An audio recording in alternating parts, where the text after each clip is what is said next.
Assalamualaikum warahmatullahi wabarakatuh.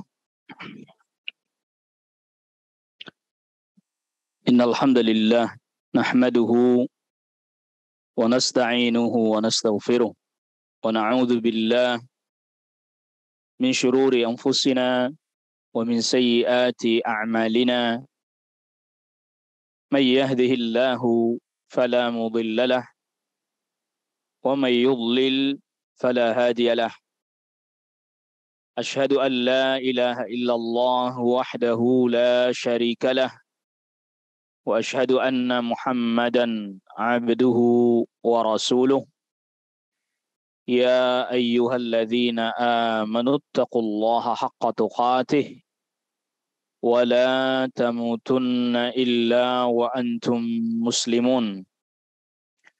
Ya ayyuhan nasu taqu rabbakumul ladzi khalaqakum min nafsin wahidah wa khalaqa minha zawjaha wa batha minhuma rijalan katsiran wa nisaa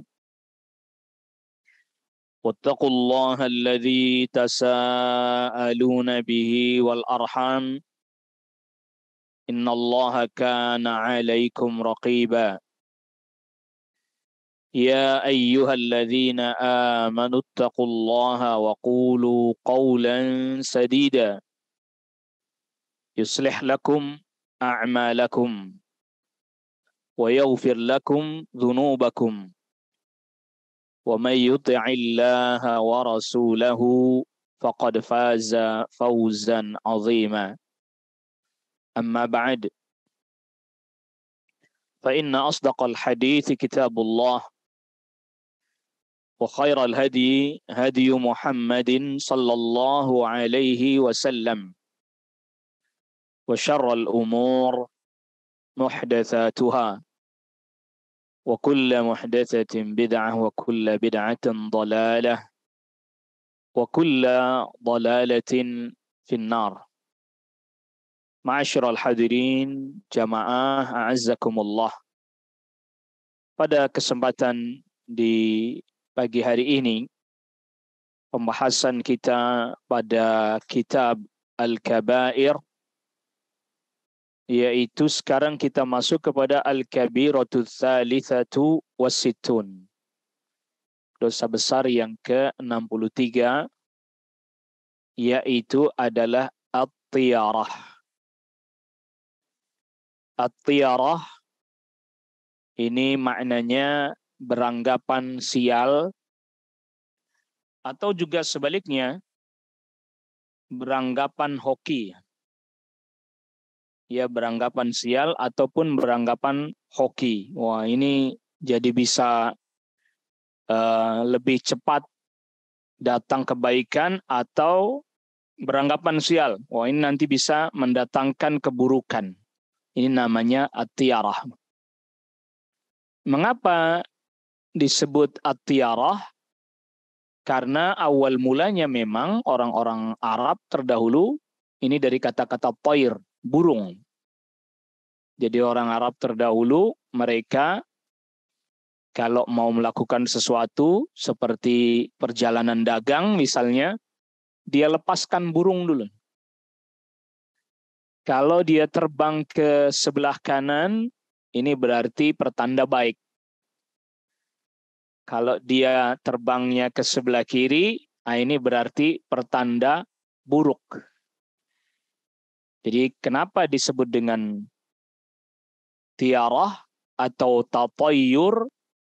Karena dia beranggapan sial dengan burung itu tadi. Atau beranggapan baik, beranggapan hoki dengan burung tersebut. Al-Imam Az-Zahabi berkata, wa yahtamilu an alla takuna kabiratan. Bisa jadi tiarah ini tidak termasuk dosa besar, tapi bahkan bisa jadi masuk ke dalam kesyirikan. Jadi perlu kita ketahui bahwa kendati pun memang kesyirikan itu disebut sebagai ummahat al-kabair. Dia itu sebagai biangnya dosa besar. Tetapi para ulama menspesifikkan lagi bahwa kesyirikan itu adalah di atas dosa besar. Jadi dia ketika disebutkan dosa besar, dia seolah-olah tidak masuk ke dalamnya, tetapi di atasnya lagi. Lebih berat lagi. Walaupun kesyirikan itu ada dua macam. Ada asyirkul akbar, syirik besar, yang apabila orang melakukan hal ini dia belum bertaubat, maka tidak diterima atau tidak bisa diampuni dosa besarnya itu, atau syirik besarnya itu nggak bisa diampuni, dan dia kekal selama-lamanya di neraka. Sebagaimana Allah Subhanahu wa taala firmankan di Surat An-Nisa ayat 48 dan 116, di dua tempat sekaligus Allah Subhanahu wa taala firmankan, innallaha la yaghfiru ayyushraka bih wa yaghfiru ma duna dzalika liman yasha. Sesungguhnya Allah Subhanahu wa taala tidak akan mengampuni dosa kesyirikan. Dan Allah mengampuni yang di bawah kesyirikan bagi siapa yang Allah kehendaki. Jadi kalau kesyirikan ini mau syirik besar, mau syirik kecil, apabila seseorang ketika wafat dia belum sempat bertaubat dari syirik besar dan syirik kecil, maka tidak akan diampuni dosanya. Tidak akan diampuni kesyirikan. Bedanya kalau yang syirik besar tidak diampuni dan tidak bisa diangkat dari neraka. Maknanya kekal dia selama-lamanya di dalam neraka. Tetapi kalau syirik kecil tidak diampuni, maksudnya adalah dia pasti diazab dulu. Namun tetap berpeluang diangkat dari neraka. Jadi bedakan antara tidak diampuni dengan tidak diangkat dari neraka. Artinya dia kekal selama-lamanya di neraka. Ini sesuatu yang kita harus bisa bedakan. Tidak mesti kalau tidak diampuni kemudian tidak diangkat, enggak. Maka kalau asyirkul akbar, syirik besar, tidak diampuni dan tidak diangkat dari neraka. Dia belum bertobat sampai wafatnya. Tapi kalau syirik kecil tidak diampuni tapi masih bisa diangkat dari neraka. Maknanya tidak diampuni, dia pasti akan diazab dulu. Adapun dosa besar yang selain kesyirikan, tadi Allah Subhanahu wa taala telah firmankan, wa yaghfiru ma duna dzalik.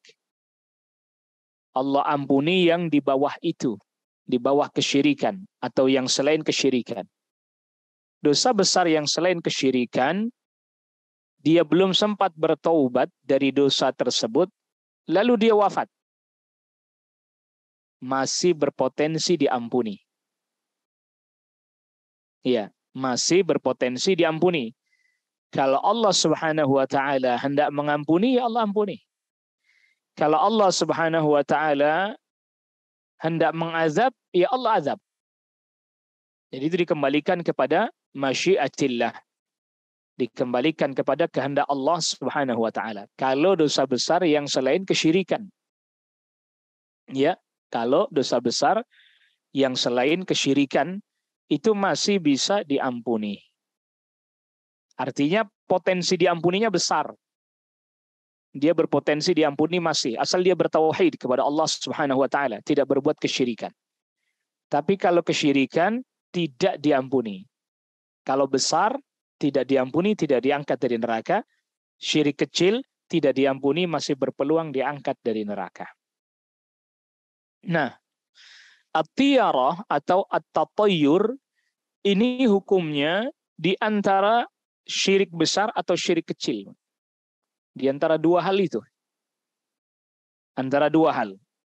Syirik besar, kalau enggak ya syirik kecil, antara itu. Maka kalau kemudian dia dikatakan tidak termasuk dosa besar, kalau kesyirikan itu ditetapkan atau ditempatkan di atas seluruh dosa besar, ya dia enggak masuk dosa besar.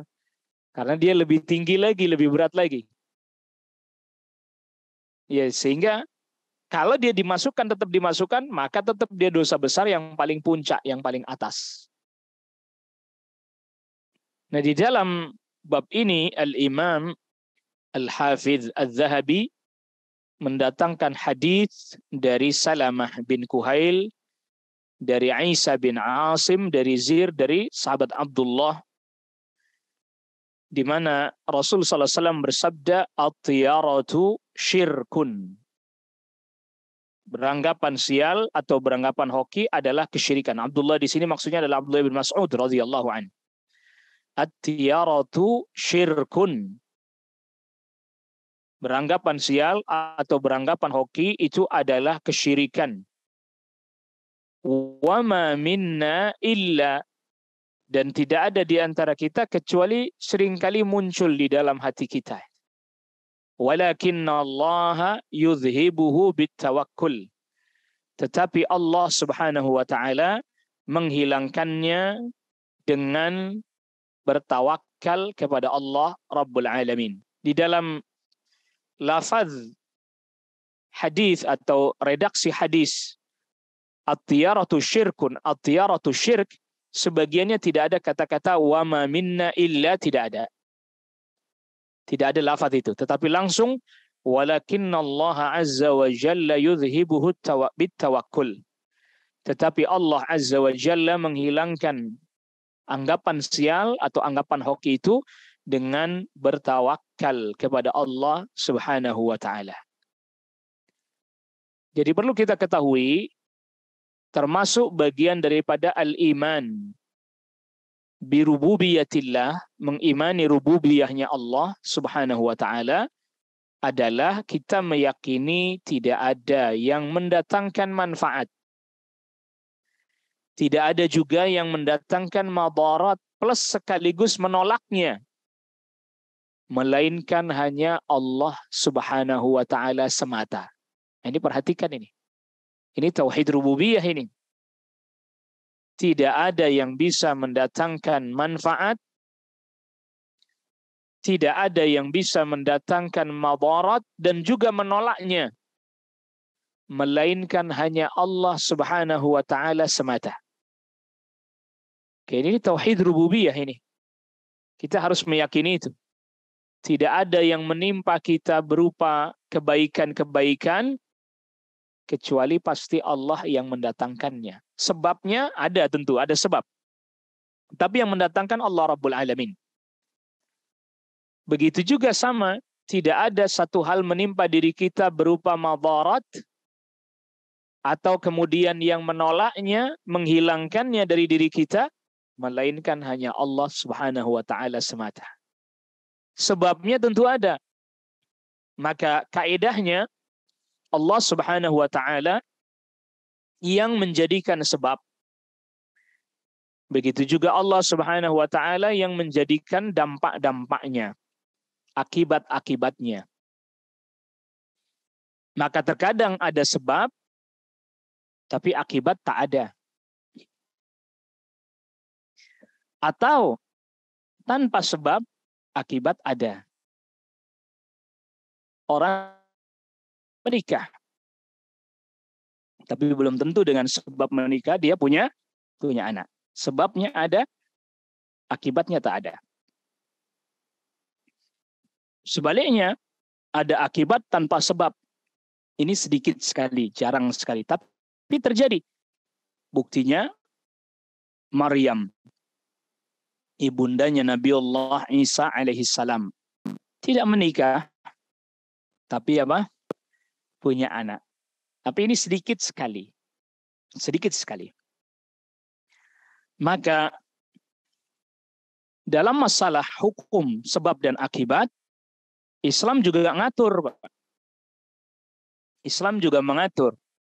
Karena yang menetapkan sebab Allah Rabbul Alamin, maka kita tidak boleh menjadikan yang bukan sebab sebagai sebab.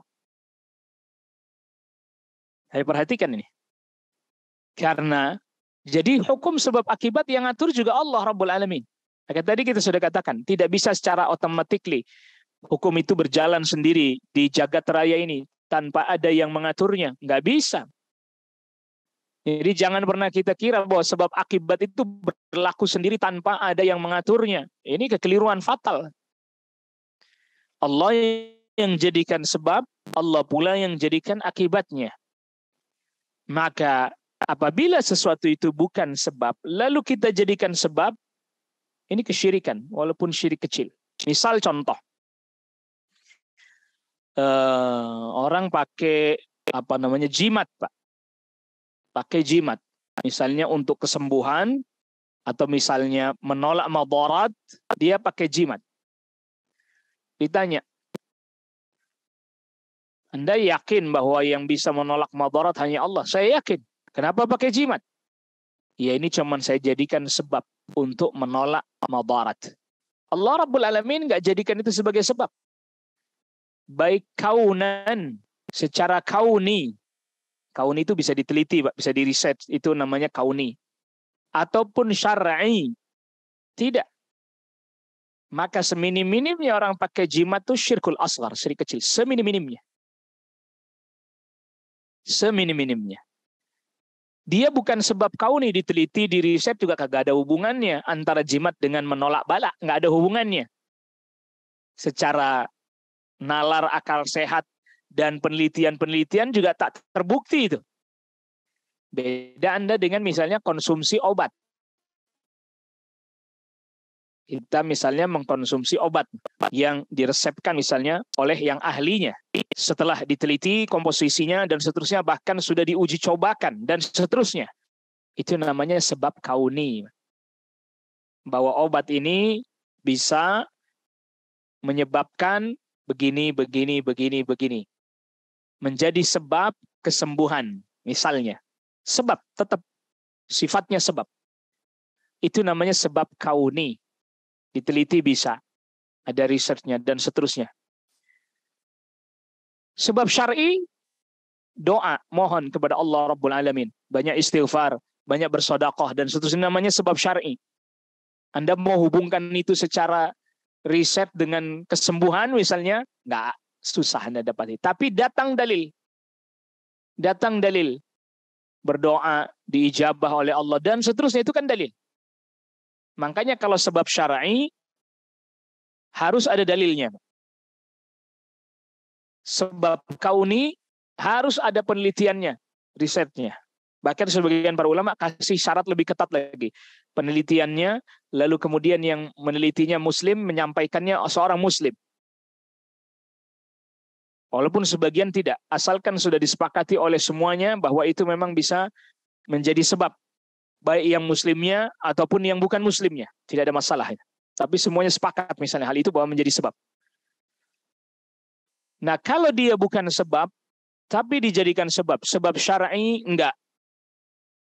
Sebab kauni tidak. Tapi dia dijadikan sebab, ini syirik kecil. Tadi orang contohnya pakai jimat. Sama seperti tiarah, tatoyur ini juga sama. Maka kita masukkan tadi kaidah sebab itu kita masukkan. Misalnya ada orang menganggap angka tertentu bisa menyebabkan datangnya kesialan misalnya. 13, angka 13. Kita tanya, sebab kauni, sebab syar'i. Anda jadikan ini sebagai sebab kan? Sebab kauni atau sebab syar'i ini? Kalau sebab kauni mana penelitiannya? Mana hubungan yang antara angka 13 dengan keburukan, dengan naas dan seterusnya? Istilahnya penelitian X dan Y, apa hubungannya? Nggak bisa dijelasin, Pak. Baik. Sebab syar'i, mana ada dalilnya enggak? Enggak ada juga. Lalu Anda menganggap atau meyakini angka 13 itu sebagai sebab datangnya keburukan, syirik kecil. Karena Allah nggak pernah jadikan itu sebagai sebab. Kalau Anda meyakini angka 13 itulah yang mendatangkan madarat, syirik besar. Maka perhatikan di sini kaidahnya untuk memahami bab ini. Kaidahnya pertama, tadi saya sudah sebutkan di awal, yang mendatangkan manfaat hanya Allah Rabbul Alamin. Yang mendatangkan madarat dan menolak madarat hanya Allah Rabbul Alamin. Ini kaidah satu. Untuk memahami bab tiarah atau bab tatayurin. Ini kaidah satu. Kaidah dua, kaidah sebab yang tadi saya sudah sebutkan. Apabila ada sesuatu itu dijadikan sebab, tanya, ini sebab kauni atau sebab syar'i? Kalau sebab kauni, harus ada penelitiannya, researchnya, dan segala macam. Kalau sebab syar'i harus ada dalilnya dari Rasul sallallahu alaihi wasallam atau dari ayat Al-Qur'an. Disebutkan nggak ini sebagai sebab? Kalau tidak, maka tidak. Kalau kita melanggar kaidah sebab, bisa jatuh pada syirik kecil. Kalau kita melanggar pada kaidah yang awal, bisa jatuh pada syirik besar. Ini harus kita fahami. Maka kita ambil contoh sederhana misalnya. Contoh lain misalnya. Singa. Kita sedang berjalan, tiba-tiba di depan kita ada hewan buas singa. Takut? Takut. Nggak mungkin nggak takut. Takut. Kenapa takut? Pasti ada sebabnya toh. Sebab. Sebabnya itu bisa dinalar, orang semua pasti terima, Pak. Itu dia lapar, saya diterkam. Orang semua kan, oh iya itu sebab. Sehingga menjadikan sebab kematian. Itu sebab. Kau nih Pak masuk, kita faham, ngerti. Tidak perlu dalil syar'i itu. Nggak perlu Anda cari dalil syar'i itu. Sebab kau nih orang otomatis terima itu. Oh iya benar. Wajar kalau Anda takut. Wajar kalau Anda takut. Maka syariat masih membolehkan Anda takut. Wajar. Karena sebabnya bisa difahami. Semua orang akan menerima itu sebagai sebab kematian. Jelas ini? Iya. Lalu, setelah kita tahu itu adalah sebab kematian, kita nyamperin atau menghindar? Menghindar, Pak. Mati memang urusan Allah Rabbul Alamin. Tapi urusan kita menghindar dari sebab kematian. Jelas. Ini biar orang tidak bingung. Ini seringkali orang bingung itu. Mati urusan Allah. Betul, mati urusan Allah. Tapi kita diperintahkan untuk menghindari sebab-sebab apa? Kematian. Mati urusan Allah ini, terus Anda berdiri di rel kereta ketika kereta mau lewat gitu. Bunuh diri, dosa ini. Matinya urusan Allah. Anda tidak menghindari sebab kematian, itu yang bikin dosa. Udah tahu sebab kematian. Malah apa? Didatengin, Pak. Disamperin. Nah itu.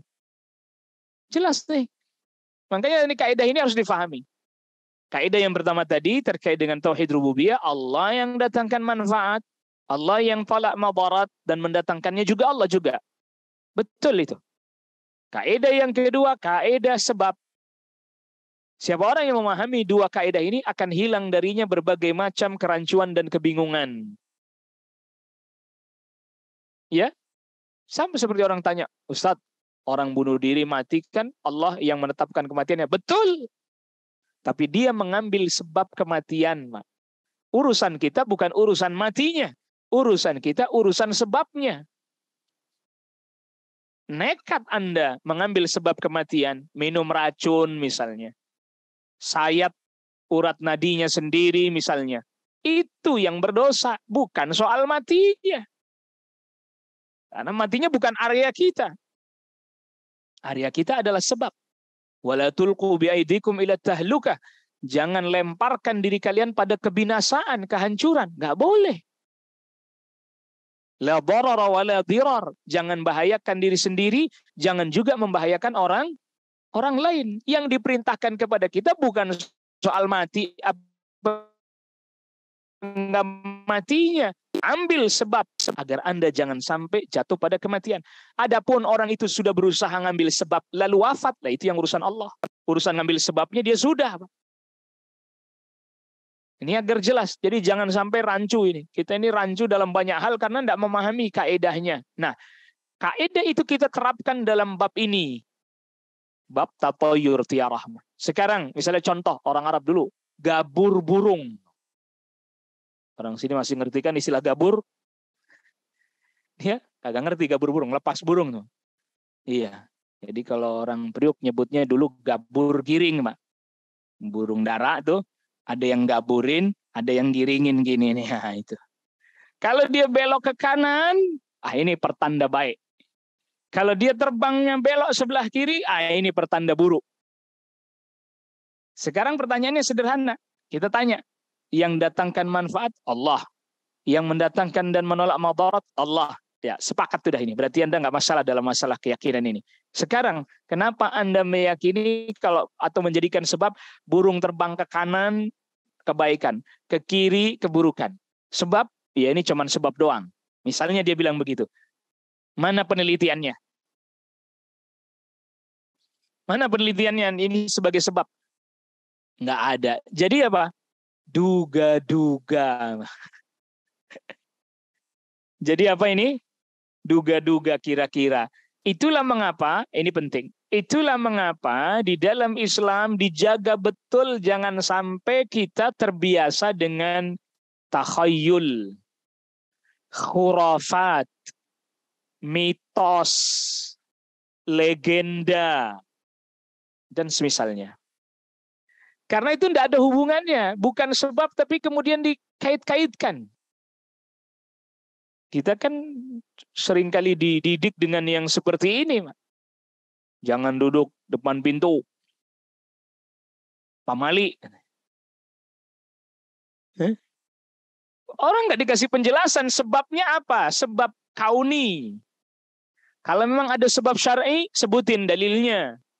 Kalau memang itu sebab kauni, bagaimana cara menjelaskannya? Gitu. Jangan pokoknya dipotong semua pamali, udah gitu. Nggak berkembang, akhirnya kita ini nggak berkembang. Kalau istilahnya orang ahli psikologi pendidikan itu, Pak, berapa sel atau saraf yang ada di otak mati gara-gara pamali, udah. Nggak berkembang, daya nalar udah nggak berkembang, udah. Ditutup dengan satu kata, pamali. Nggak berkembang daya nalar ini. Anak-anak ini nggak berkembang kalau kita dididik begitu. Jangan duduk di atas bantal. Bisulan, coba. Apa hubungannya ini? Tuh. Kok bisa, Pak? Bisulan. Udah nggak usah nanya-nanya, pamali. Udah habis sudah tuh. Udah mati, udah. Daya kritis, daya nalar, mati semuanya, kagak jalan udah. Itu yang namanya, kenapa Islam tidak setuju dengan mitos, khurafat, dan seterusnya, mematikan daya nalar kita. Akal sehat lah bahasa kitanya sekarang. Apa-apa ditutup pamali udah pokoknya. Udah nggak usah pakai nanya, gitu aja pakai nanya, gitu. Orang jelasin, kenapa sih tinggal jelasin aja. Nah, jangan duduk di atas bantal. Kenapa? Bantal itu untuk diletakkan di kepala. Kalau kamu duduk, seluruh beban tubuh kamu di bantal, dan bantal itu bukan didesain untuk beban tubuh kamu. Makanya dia nanti cepat kempes. Kalau pakai pala, pas itu. Memang bebannya cuma beban kepala. Tuh. Apalagi yang jelasin pakai rumus fisika segala macam. Waduh, cerdas tuh anak gede-gedenya. Ya, Pak ya. Cerdas tuh anak. Oh, pantas kita nggak boleh duduk di atas bantal begini karena bantal yang buat tidur maksudnya itu didesain buat kepala. Empuknya empuk kepala gitu loh. Enak, nyaman di kepala. Lah kalau badan cepat kempes. Zaman dulu kan masih pakai kapuk, Pak. Iya kan? Cepat kempes kalau begitu caranya. Ya kali sekarang juga. Kita jelasin. Kan orang paham mana itu. Apalagi bapaknya ahli fisika. Jelasin rumusnya begini. Beban sekian, ini sekian. Gede jadi profesor itu anak itu. Lah ini enggak. Kecil-kecil udah dimatikan daya nalar dan daya kritisnya. Udah nggak usah nanya-nanya. Tuh, pamali. Ada sebagian orang begitu, Pak. Nanya mulu kayak Bani Israel aja. Saya masih ingat itu dulu begitu juga itu.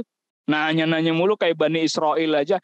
Lain, Pak. Kalau Bani Israel itu nanyanya untuk mempersulit diri. Tapi kalau memang bertanya karena nggak paham, boleh nggak? Boleh. Nah ini orang sini nggak bisa bedain. Ya mungkin juga keterbatasan orang zaman dahulu dalam memahami satu permasalahan. Sehingga kalau kita banyak nanya, kayak Bani Israel aja banyak nanya. Gitu. Udah kerjain aja. Padahal pertanyaan Bani Israel yang disebut dicela oleh Allah Rabbul Alamin itu karena mempersulit diri. Itu yang tidak boleh. Tapi bertanya karena nggak paham, karena nggak ngerti, Rasul juga jawab. Tapi kalau pertanyaannya yang untuk mempersulit diri, itu Rasul udah nggak usah nanya lagi. Seperti ketika orang bertanya Rasul, afi kulli am, apakah haji itu wajib setiap tahun? Rasul SAW sabdakan fil umri marrah, seumur hidup wajib cuman sekali aja. Udah jangan nanya lagi. Nanti kalau Allah jadikan benar wajib tiap tahun, Anda nggak sanggup. Tuh. Ya, Rasul kasih tahu, seumur hidup sekali, udah jangan nanya lagi ya. Karena selama Rasulullah SAW masih hidup, syariat masih bisa berubah. Itu makanya Rasulullah SAW mengingatkan, udah jangan Anda tanya lagi. Nanti syariat berubah loh. Jadi wajib tiap tahun nggak sanggup. Seumur hidup sekali aja antrian segini panjang. Ini apalagi wajib tiap tahun mah. Wah, ini kagak keangkut ini, banyak yang nggak keangkut, ini banyak yang nggak berangkat. Ya, jadi apabila itu sebab syar'i, beritahukan dalilnya. Apabila itu sebab kauni, kasih penjelasannya. Maka masyarakat yang terkungkung dengan mitologi-mitologi itu mati daya nalarnya. Mati. Udah nggak usah pakai nanya, udah. Orang tua dulu suruh begini, udah kerjain aja. Kita nggak tahu apa hubungannya. Akhirnya tadi orang beranggapan sial dengan ini, beranggapan sial dengan hari tertentu, beranggapan sial dengan angka tertentu, beranggapan sial macam-macam. Dan itu membuat kita jadi takut, mau ngapa-ngapain, mau aktivitas jadi nggak berani, jadi takut. Iya, mau keluar rumah, hari apa ini ya? Hari Selasa. Waduh, hari Selasa ya. Nggak jadi nih Ustaz. Memang kenapa hari Selasa? Tanggal berapa? Tanggal 13. Oh, tanggal 13 lagi. Waduh. Udah hari Selasa, tanggal 13 lagi. Kagak jadi pergi dah. Lah, ini kalau dia nggak jadi pergi ini, Pak, dipecat sama bosnya ini kalau cuma karyawan ini, Pak. Lah, tiap Selasa nggak pergi bagaimana ceritanya? Tiap tanggal 13 nggak pergi gimana ceritanya? Nggak berangkat kerja. Misalnya itu. Dan masih banyak lagi itu. Masih banyak lagi bentuk-bentuk tatayur yang seperti itu. Nah, itu kan membuat orang jadi terkungkung, Pak. Secara batin, secara mental, jiwa, dia terkungkung, nggak merdeka. Kata siapa merdeka? Makanya di dalam hadis ini, semua kita pasti bisa muncul hal itu dalam hati kita. Iya, muncul. Wah, gimana ini? Nah, Rasul SAW sabdakan, obatnya tawakal. Serahkan kepada Allah. Kalau zikir tawakal ya baca la haula wala quwwata illa billah. Udah selesai. Habis itu ya sudah, berangkat aja udah bismillah. Makanya keluar rumah dianjurkan baca apa? Bismillahi tawakkaltu 'ala Allah la haula wala quwwata illa billah. Lihat ini. Ini hubungannya syar'i ini. Hubungan syar'i dan sebab syar'i. Keluar rumah dengan menyebut nama Allah, aku bertawakal kepada Allah. Tidak ada daya bisa menghindar keburukan. Tidak ada kekuatan untuk bisa mengerjakan kebaikan. Kecuali semuanya dengan pertolongan Allah Rabbul Alamin. Keluar rumah udah. Yang tadinya was-was dihilangkan oleh Allah Rabbul Alamin dalam hati kita. Tapi kalau was-was itu diturutin, diikutin terus, makin jadi. Akhirnya kemudian kita dikuasai oleh rasa was-was tadi. Waduh, gimana ya? Nah, udah begitu terus kemudian terjadi sesuatu, Pak. Udah dia was-was, ternyata was-wasnya belum dihilangkan juga. Lantas dia pergi misalnya, bannya bocor. Nah, kan bener kan apa gue bilang katanya. Pakai pergi sih katanya. Makin jadi itu udah kayak gitu. Itu sebenarnya was-was yang ada pada diri kita. Padahal kalau kita lapang-lapang aja bannya bocor, ya udah qadarullah wa ma syaa fa'al. Ya Allah takdirkan begini, ya udah sabar. Jadi pahala buat kita. Orang mukmin kan begitu. Kalau kita berhasil, bersyukur kepada Allah. Allah beri pertolongan kepada kita.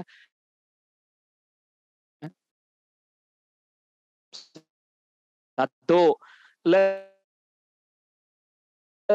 juga jangan dia kemudian rantas kalau berhasil, kemudian disombong. Nggak boleh. Merasa bahwa ini karena saya, ini kan. Nggak boleh. Jadi 2 titik ini dijaga oleh syariat. Allah Rabbul Alamin. Jadi kalau kita renungkan ini menunjukkan bahwa agama kita mengajarkan agar kita memiliki hati yang betul-betul kuat, mental yang membaja, jangan selalu dipengaruhi oleh was-was. Nah, makanya tadi saya sudah katakan di dalam hadisnya, redaksi hadisnya, ada yang tidak ada kata wa ma minna illa, berkata Sulaiman bin Harb, wa ma minna illa, ini adalah perkataannya sahabat Abdullah ibn Mas'ud. Artinya di diri kita itu seringkali muncul was-was. Gimana ini, bagaimana itu, bagaimana ini, dan seterusnya. Obatnya tawakal kepada Allah. Obatnya satu, ambil sebab. Ambil sebab. Baik itu sebab kauni atau sebab syar'i. Dua, tawakal kepada Allah. Jadi obatnya dari was-was itu, yang pertama adalah ambil sebab.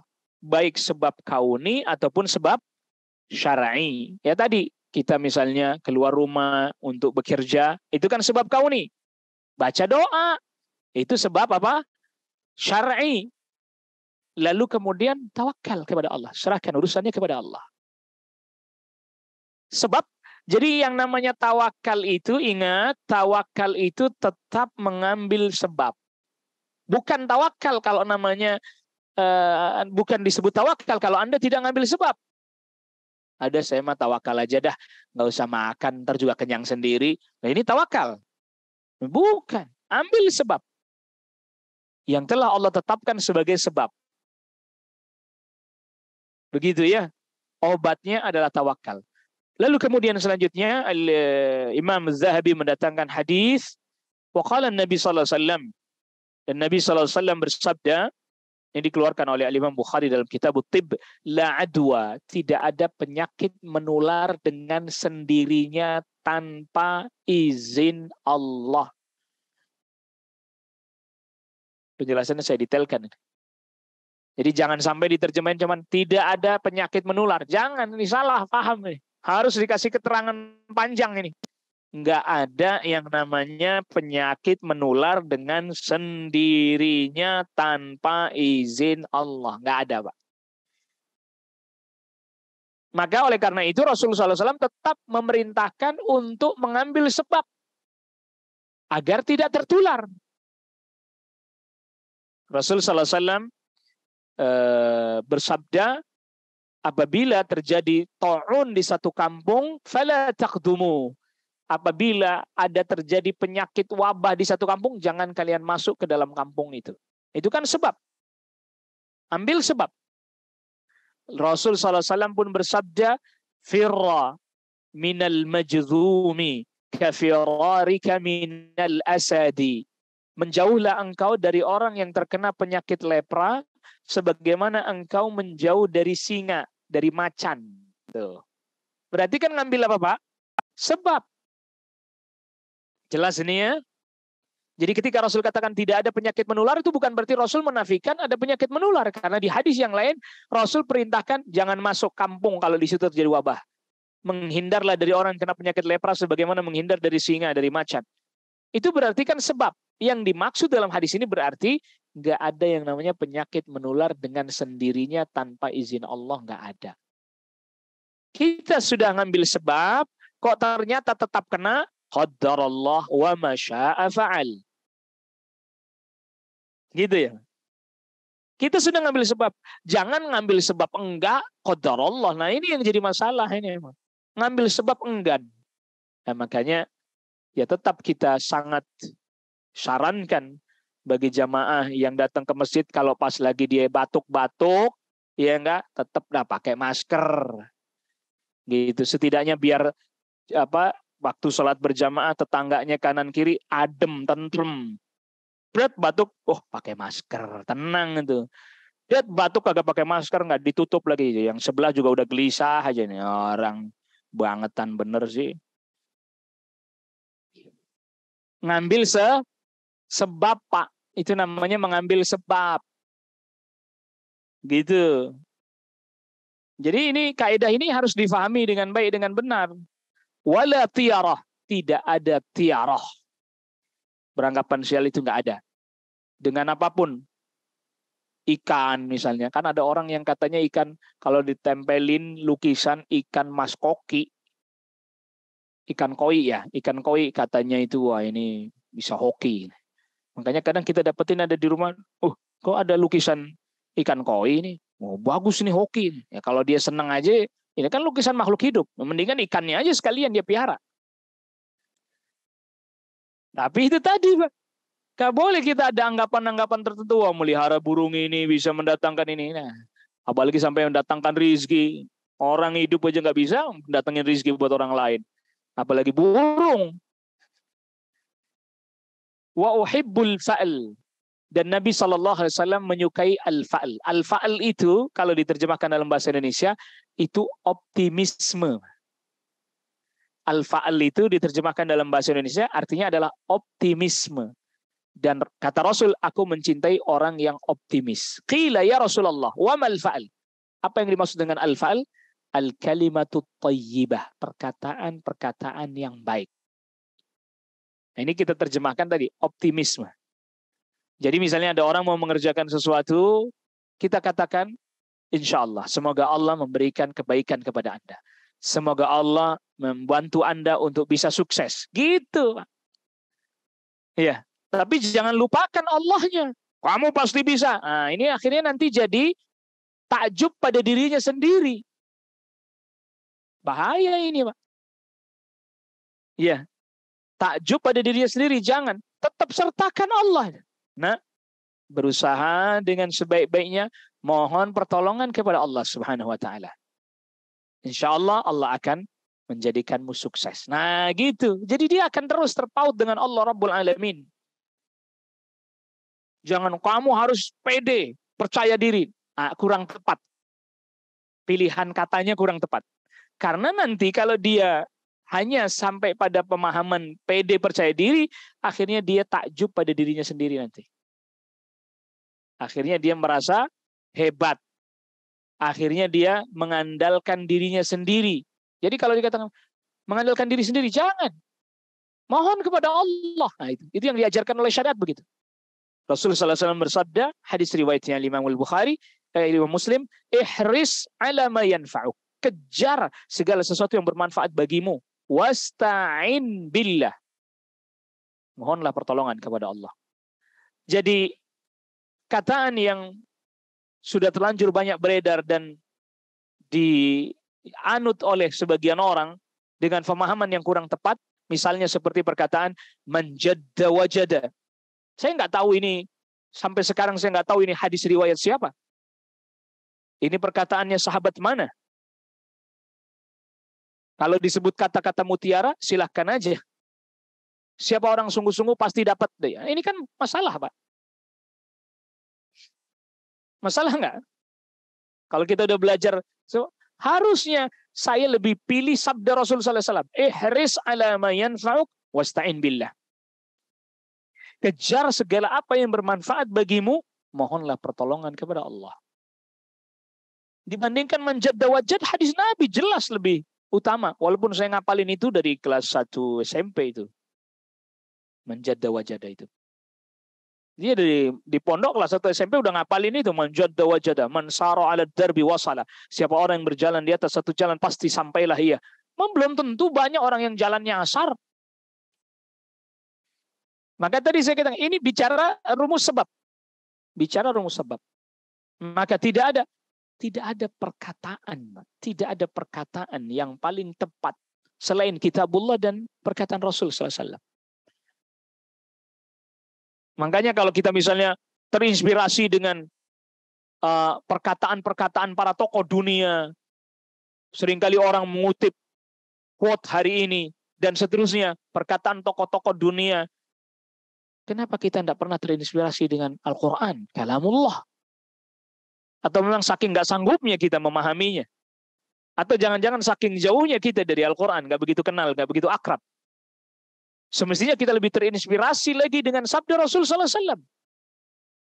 Mestinya dong. Karena gini, Rasul SAW itu diberikan jawami'ul kalim. Apa itu jawami'ul kalim? Redaksinya ringkas, maknanya luas, pasti tepatnya. Kalau Al-Quran udah nggak usah ditanya, karena itu kalamullah. Maka kenapa kita lebih terinspirasi dengan misalnya perkataan manjadda wajada. Yang sampai sekarang saya, jujur aja saya nggak tahu nih siapa yang ngomong ini. Dulu ngapalin pokoknya gitu. Tapi siapa yang bicara ini? Siapa? Man huwa? Siapa dia? Sahabatkah dan seterusnya? Rasul SAW menggunakan redaksi yang lebih tepat. Kejarlah yang bermanfaat bagimu, mohonlah pertolongan kepada Allah. Tuh, nggak dihilangin itunya. Kagak boleh dihilangin mohon pertolongan kepada Allah.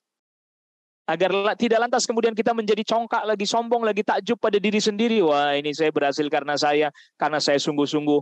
Innama utituhu ala ilmin min indi. Saya dapat ini, memang saya pinter, memang saya berusaha, memang saya kerja keras keringat, banting tulang. Ngapain juga kerjaan kok banting-bantingin tulang? Ingat itu.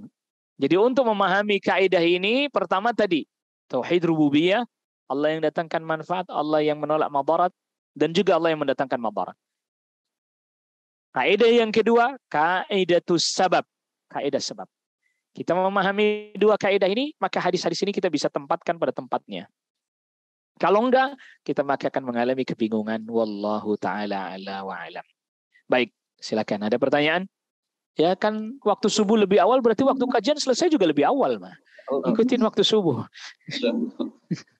Baik, jazakallahu khairan katsiran. Baik, sudah ada dua pertanyaan nih dari jamaah di masjid, tapi saya coba bacakan dulu pertanyaannya dari online. Ada dari Bapak Fahri di Bekasi. Bismillah, izin bertanya Ustadz, bagaimana dengan ucapan sebagian orang yang ketika mendapatkan rezeki kemudian mengucapkan ini rezekinya anak soleh? Terima kasih. Ya, ini tidak dianjurkan atau bahkan tidak diperkenankan berkata seperti ini. Kenapa? Karena di dalamnya terdapat unsur memuji dirinya sendiri yang belum tentu soleh-soleh amat tuh anak. Iya kan gitu. Gitu ya, Pak. Jadi seolah-olah gini ini penting kita pahami. Kalau kita mendapatkan rizki, kalau kita dapat rizki, jangan kita merasa seolah-olah kita memang berhak dapat itu. Nah, ini penting nih. Poin penting. Kalau kita lagi dapat rizki, jangan seolah-olah kita itu emang orang yang pantas dan berhak mendapatkan itu. Kenapa, Pak? Karena kalau sebaliknya, ketika Allah Rabbul Alamin mendatangkan kepadanya ujian berupa keburukan, dia merasa dia nggak pantas digituin. Buktinya, Pak, banyak orang kan yang bilang, Pak Ustadz, saya udah sholat, saya udah begini, tapi kenapa begini terus? Dia merasa nggak pantas digituin. Kalau bahasanya orang Priuk sih rada ekstrim. Emang siapa ente? Emang rada-rada kadang ente ya, gitu. Ya Pak ya. Lah kan hak Allah, maka tadi kaidah pertama, hak Allah, Allah mau datangkan kebaikan Allah. Maka kalau Allah datangkan, ingat, kalau Allah datangkan kebaikan pada kita, itu anugerah rahmat Allah. Murni, bukan karena kita berhak. Yang kedua, kalau Allah Rabbul Alamin datangkan hal yang buruk kepada kita, ujian berupa keburukan yang menimpa diri kita, itu murni kekuasaan Allah dan keadilan Allah. Gitu, jangan kita kalau giliran kena musibah merasa nggak berhak diginiin. Aku tuh nggak bisa diginiin. Nah, emang siapa ente? Keluar deh ini kalimat-kalimat lebay ini, keluar ini nih. Giliran dapat rezeki aja, rezekinya anak soleh ini mah katanya. Giliran kena musibah, ya Allah masa aku diginiin sih? Ya gimana? Hak Allah. Makanya orang mukmin itu dapat kebaikan, dia bersyukur, pahala. Dapat hal keburukan, diuji, dia sabar, pahala. Itu aja yang kita ingat itu. Jadi kalau kita dapat rezeki, murni anugerah Allah. Kalau kita sedang diuji, itu murni kuasa dan keadilan Allah. Dan bisa jadi itu jadi sebab kita pun makin baik dengan sebab itu kalau kita bersabar. Wallahu a'lam.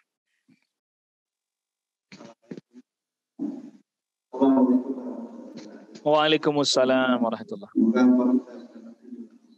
Amin wa antum kadzalik.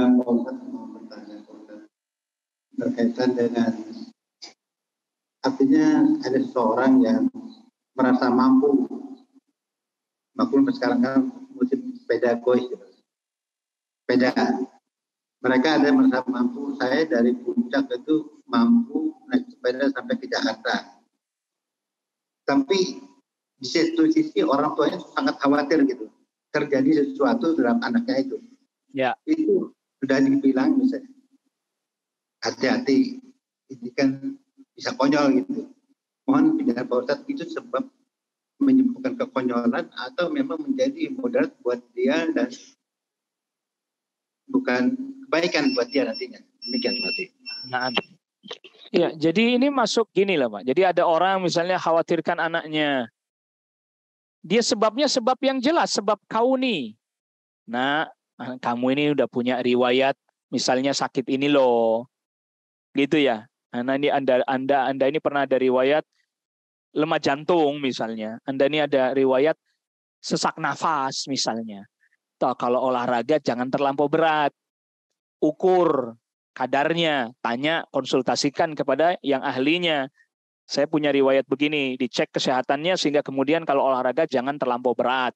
Nanti bisa madarat. Itu kan sebabnya bisa diteliti ya Pak.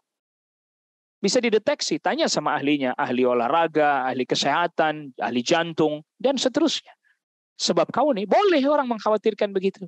Dengan sebab-sebab itu. Nah orang pun harus ngambil sebab-sebab itu. Jangan nekat-nekat aja. Wah, perasaan seger, perasaan. Kan ini banyak kejadian tuh Pak. Habis main futsal KO lewat. Innalillahi. Semua ada sebab-sebabnya. Diukur semuanya. Nah, kalau itu sebab kau nih, tanya sama yang ahli. Kan gitu. Kita tuh kadang suka begitu sih, ngerasa aja. Nggak apa-apa, sehat-sehat aja, saya nggak masalah. Tanya, konsultasikan, kadarnya berapa. Belum lagi juga termasuk usia sepedaan jangan yang nanjak-nanjak Pak. Datar-datar aja. Usia udah 50-an nyarinya yang treknya nanjak lagi. Flyover. Iya, udah. Ini kan dihitung lah. Semuanya serba dihitung. Namanya ada sebab kauni. Tanya sama yang ahlinya, sama yang mengerti. Begitu ya Pak ya. Jadi kalau kita mengkhawatirkan sebab-sebabnya jelas. Nggak masalah. Wah, mati urusan Allah. Ya benar, mati urusan Allah. Tapi kan kita nggak boleh mengambil sebab-sebab kematian. Ini sering diulang-ulang biar kita paham. Kadang habis sebagian kita suka nekat Pak. Suka nekat. Biarin aja lah, mati-mati aja. Nah ini dosanya gara-gara dia nggak peduli pada dirinya sendiri. Yang kasih rizki kehidupan siapa? Allah. Kita nggak boleh kemudian menyia-nyiakan kehidupan kita, nyawa kita. Nggak boleh. Tuh kan. Nyia-nyiakan harta aja nggak boleh, apalagi nyia-nyiain nyawa. Nggak boleh. Cuman gara-gara nurutin mau selfie di pinggir rel kereta. Sambar sama kereta deh tuh. Nggak boleh menyia-nyiakan. Itu sia-sia. Sia-sia kehidupannya digunakan hal yang kurang bermanfaat. Maka tadi dihitung, semuanya dihitung. Ya ada ilmunya, ada aturannya. Ya tanya sama yang ngerti. Kalau saya kan bukan ahli bab sepedaan. Wallahu alam. Nah. Pak Ustadz, terima kasih atas penjelasannya. Ya. Yang saya mau tanyakan tentang mendatangkan madarat, Pak Ustadz. Kan kalau mendatangkan manfaat itu kita nisbatkan kepada Allah. Ya. Lalu untuk mendatangkan madarat maupun menolak madarat, ada yang berkata bahwa sebagai adab gitu, jangan dinisbatkan kepada Allah, tapi dinisbatkan kepada yang lain gitu. Misalnya, ya mungkin karena kesalahan diri saya sendiri gitu. Saya kena diabetes, oh ini karena pola hidup saya yang salah, bukan karena Allah. Maksudnya bukan karena kejahatan Allah menjahati saya, tapi karena saya sendiri menjahati diri saya sendiri, terlalu banyak makan gula gitu, nggak pernah olahraga, saya kena diabetes. Nah, jadi ini bagaimana, Ustadz? penjelasannya. Iya, tetap aja Pak. Kita hanya mendeteksi sebab. Hakikatnya tetap Allah yang datangkan madarat itu. Kalau dibilang untuk menjaga adab, ada 2 poin penting yang harus kita pahami. Pertama, menjelaskan hakikat itu lebih didahulukan daripada menjaga adab, Pak.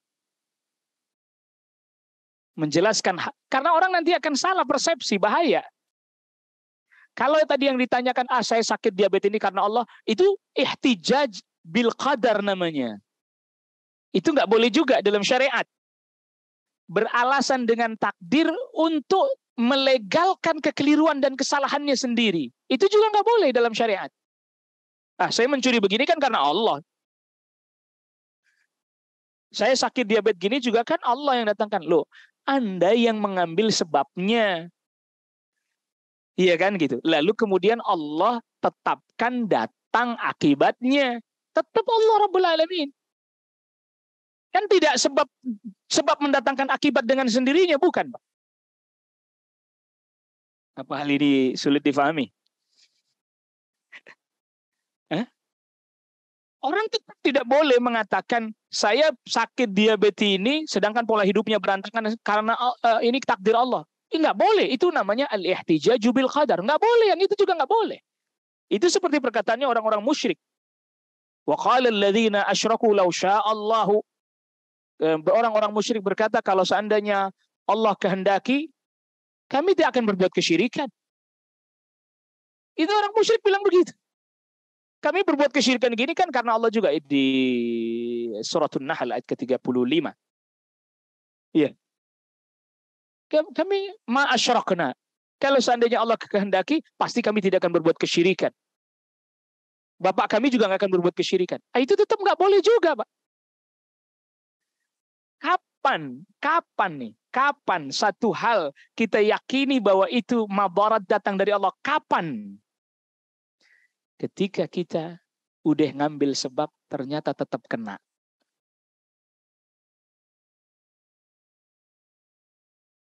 Jelas ini, Pak. Misalnya tadi, ini orang udah jaga pola hidupnya. Pola hidupnya dijaga, istirahatnya, makannya. Nah, tiba-tiba dicek kena diabetes. Pada saat itu dia harus yakin bahwa madarat itu Allah yang datangkan. Kalau enggak, Pak, stres dia. Yakin, ayo cobain. Ya Allah, saya udah olahraga, ya Allah, makan udah yang kagak enak, masih aja diabetes. Lihat. Jadi di sini ada pola-pola yang kita harus mampu mendeteksi ini masuk kemana, ini masuk kemana, ini masuk kemana, ini masuk kemana. Gitu, Pak. Kalau ada orang tidak mengambil sebab lalu dia kemudian menyalahkan Allah Rabbul Alamin, nggak boleh ini. Itu diistilahkan oleh para ulama namanya al-ihtijaju bil qadar. Ngambil sebab enggak. Lalu kemudian dia, ini kan takdir Allah, saya sakit begini. Nah, kalau begitu dia pun nggak akan jadi bangkit semangat, enggak. Ya udah biarin aja lah. Mati ya aja, biarin itu. Nggak benar kan gitu. Atau tadi juga dia udah jaga pola hidupnya. Sekarang saya tanya, Pak, mungkin nggak ada orang jaga pola hidupnya tiba-tiba ternyata pas dicek diabetes? Mungkin nggak? Mungkin, masih mungkin. Ketika itu baru dia harus mengembalikan kepada Allah. Ini mesti Allah yang datangkan sudah. Saya yang penting sudah ngambil sebabnya. Kenapa kita masih seringkali bingung? Karena kita masih menggunakan pola sebab akibat automatically.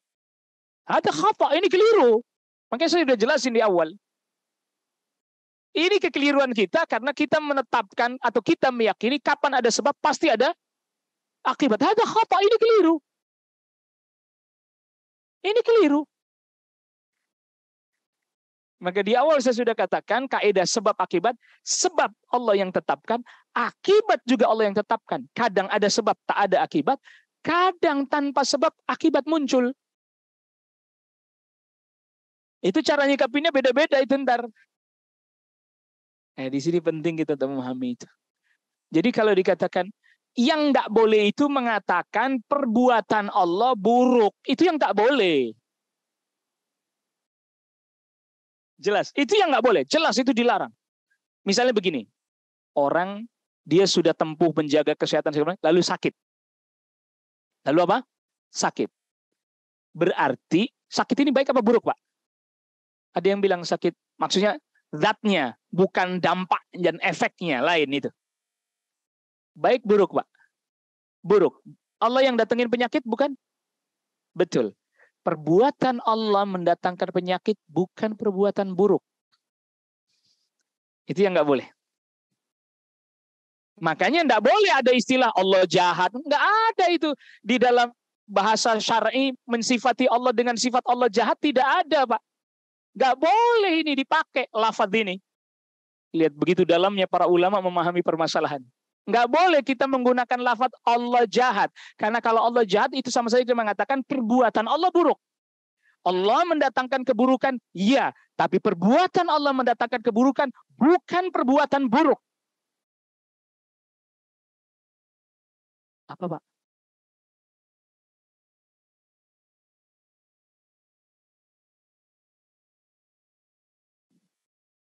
Ya, itu maksudnya, tidak ada perbuatan Allah yang buruk. Itu yang saya maksudkan. Ya, Anda kita belajar memahami apa hikmah di balik itu. Tidak ada perbuatan Allah yang buruk. Tetapi Allah mendatangkan keburukan. Iya. Pasti ada hikmahnya. Pasti. Kita yang suruh belajar. Begini sederhananya gini, Pak. Sederhananya begini, ini bahasa saya aja. Kitalah yang belajar untuk memahami Allah. Kalau Allah mah udah paham banget sama kita. Iya, Pak, ya. Kalau Allah mah pasti tahu banget, kita tuh Allah tahu banget. Maka belajarlah kita yang memahami Allah Rabbul Alamin dari segala perbuatan-perbuatan sifat-sifatnya Allah. Nah, kayaknya kalau kita nggak belajar untuk memahami sifat-sifat Allah, perbuatan-perbuatan Allah, ya tadi jadinya. Ada yang udah usaha, kagak berhasil-berhasil, kecewa. Padahal yang mendatangkan ketidakberhasilan dia pada itu siapa, Pak? Allah, bukan dirinya sendiri. Disitulah fungsinya tawakal itu tadi. Tapi sebaliknya di sisi lain, ada orang kagak usaha, tapi kemudian berharap hasil. Ini kan angan-angan aja ini jadinya. Ini namanya apa? Generasi bengongiyun namanya ini, Pak. Iya, generasi cuman bengong aja kagak ngapa-ngapain, tapi pengen berhasil sukses misalnya. Gimana ini begini? Yang itu jangan ditiru, Pak. Istilah bengongiyun jangan dipakai ya, jangan dipakai itu istilah selengean itu, Pak. Begitu ya, jadi bisa difahami di sini. Ya, memang nggak mudah juga orang memahami fenomena begini. Kata kuncinya, pelajari nama sifat-sifat Allah, maka kita akan bisa memahami kondisi-kondisi keadaan-keadaan yang kita hadapi. Wallahu alam. Ini yang bisa saya sampaikan pada pertemuan kali ini. Wassallallahu ala nabiyina Muhammadin wa alihi washabbihi wasallam tasliman katsira. Assalamualaikum warahmatullahi wabarakatuh. Jazakallahu khairan katsiran kepada guru kita, Bapak Ustaz Zainuddin Nusayri, yang semoga Allah melindungi beliau, semoga apa yang beliau sampaikan menjadi amal jariah kebaikan beliau, dan semoga kita yang menerimanya diberikan Allah hidayah agar bisa melaksanakan perintah-perintah Allah Subhanahu wa taala, menjauhi larangannya. Terima kasih kepada jamaah yang hadir di masjid juga yang ikut melalui kajian online. Kita tutup subhanakallahumma wa bihamdika asyhadu an la ilaha illa anta astaghfiruka wa atubu ilaik. Assalamualaikum warahmatullahi wabarakatuh.